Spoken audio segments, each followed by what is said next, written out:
The NFL, it's a league that is never short on storylines. Absolutely not. And week 9 has had plenty so far, and we're not even to Sunday yet.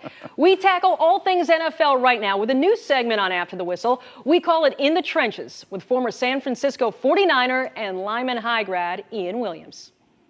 Ian Williams, thank you so much for your time. Let's go into the trenches now and dig into the NFL. Let's get it. All right, there was so much speculation that the Miami Dolphins were going to trade for Deshaun Watson. The deadline comes and goes. No trade. Will the Dolphins regret this? I think they will. I mean, all that noise that was coming out from their front office, are you going to trade for Deshaun Watson? Like, why do you go about it like this and not even, come to it and trade for him? Because now you've alienated that locker room. You've also told your quarterback, we don't have the confidence like you thought you did. So it's a rough situation for the Dolphins to have, and I think they're going to really struggle the rest of this season. Yeah, how does Tua recover from something like that? He's so young and he's hearing trade rumors already.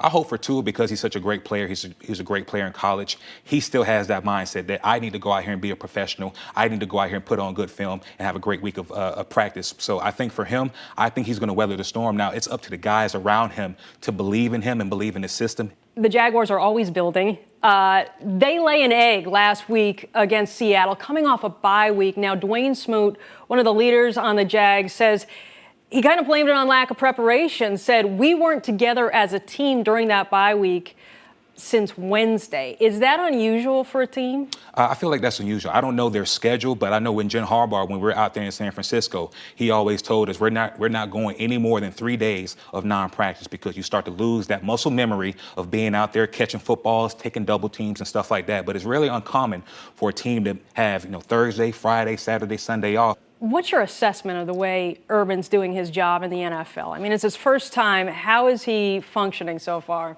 His first time. So he's trying to figure out. He has a lot of personalities. It's very different to coach Tim Tebow and the Florida Gators and up in Ohio State to really, coach an 18 or a 20-year-old who's trying to get to the level that you're coaching at now. You're dealing with a lot of personalities, a lot of money, and a lot of things that's going on, incentives and contracts. So it's very difficult, but it's his first year. And I think the owner up there believes in him. He came out with a statement recently and said, we still believe in Urban Meyer. So we'll see how the rest of the season turns out. Buccaneers, they just lost to the Saints, but they're heading into a bye week. Tom Brady threw 3 interceptions. There's so many injuries. Is this the right time for a bye week? And what do you think they address during this extra time off? The perfect time for a bye week. Anytime you have injuries to your running backs or anybody, AB's not out there, the defensive back is struggling because you have so many injuries, the perfect time. Have a few days to shore up the training room, get guys in there a little bit early.